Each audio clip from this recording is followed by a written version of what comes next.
പാലക്കാട് എലപ്പുള്ളിയിലെ മദ്യനിർമ്മാണശാല പദ്ധതിയിൽ സർക്കാരിനെതിരെ അഴിമതി ആരോപണം കടുപ്പിച്ച പ്രതിപക്ഷം. വിഷയം തിരുവഞ്ചൂർ രാധാകൃഷ്ണൻ നിയമസഭയിൽ ഉന്നയിച്ചപ്പോൾ കർണാടക ഡിസ്റ്റിലറി ലോബിക്ക് വേണ്ടിയാണ് പ്രതിപക്ഷം പദ്ധതിയെ എതിർക്കുന്നതെന്നായിരുന്നു പി ചിത്തരഞ്ജന്റെ തിരിച്ചടി.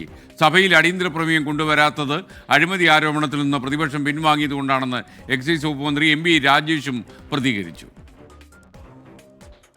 ഗവർണറുടെ നയപ്രഖ്യാപന പ്രസംഗത്തിന് നന്ദി രേഖപ്പെടുത്തുന്ന പ്രമേയത്തിന്മേൽ നടന്ന ചർച്ചയിൽ ബ്രൂവറി വിവാദമായിരുന്നു പ്രധാന വിഷയം. പ്രതിപക്ഷത്തു നിന്നായിരുന്നു തുടക്കം. നേരത്തെ നേതാക്കൾ പുറത്തുന്നയിച്ച അഴിമതി ആരോപണം പ്രതിപക്ഷം സഭാതലത്തിലും ആവർത്തിച്ചു.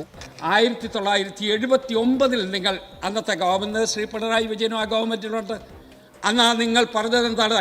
കേരളത്തിൽ നിന്ന് ബ്രൂവറി അനുവദിക്കുന്ന പ്രശ്നമേയില്ല, അനുവദിക്കുന്നത്. എവിടെ പോയി നിങ്ങളുടെ നയം? പ്രതിരോധത്തിലാക്കിയേക്കാവുന്ന ആക്ഷേപത്തെ പ്രത്യാക്രമണത്തിലൂടെയാണ് ഭരണപക്ഷം നേരിട്ടത്.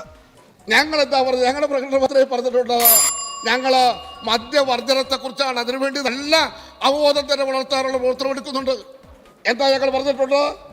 എക്സ്ട്രാ ന്യൂട്രൽ ആൽക്കഹോൾ കേരളത്തിൽ തന്നെ ഉൽപ്പാദിപ്പിക്കും, അതിനുള്ള പ്രോത്സാഹനം നൽകും. ഞങ്ങളതാണ് ചെയ്യുന്നത്. വൻ വിവാദമാക്കാൻ ശ്രമിക്കുന്ന വിഷയം അടിയന്തര പ്രമേയമായി കൊണ്ടുവരാതെ നന്ദി പ്രമേയ ചർച്ചയിൽ ഉന്നയിച്ചിൽ പിടിച്ചാണ് എക്സൈസ് വകുപ്പിന്റെ പ്രതിരോധം. ഇത്രയും വലിയ അഴിമതി ആരോപണം ഉന്നയിച്ചിട്ട് ഒരു അടിയന്തര പ്രമേയം ഉന്നയിക്കാൻ പോലുമുള്ള ധൈര്യമില്ലാത്ത ഭീരുക്കളായിട്ടുള്ള പ്രതിപക്ഷം അവരാദ്യം പറയട്ടെ. ഞാൻ അന്നേ പറഞ്ഞില്ലേ അസംബ്ലി വരട്ടെ എന്ന് പറഞ്ഞില്ലേ? അസംബ്ലി വരട്ടെ എന്ന് ഞാൻ അന്നേ പറഞ്ഞതല്ലേ? എലപ്പുള്ളിയിൽ മദ്യനിർമ്മാണശാല അനുവദിച്ചതിനെതിരെ യൂത്ത് കോൺഗ്രസ് നടത്തിയ നിയമസഭാ മാർച്ച് സംഘർഷത്തിൽ കലാശിച്ചു. ബാരിക്കേഡ് ഭേദിക്കാനുള്ള ശ്രമത്തിനിടയിൽ പോലീസും പ്രവർത്തകരും തമ്മിൽ ഉന്തും തള്ളും നടന്നു.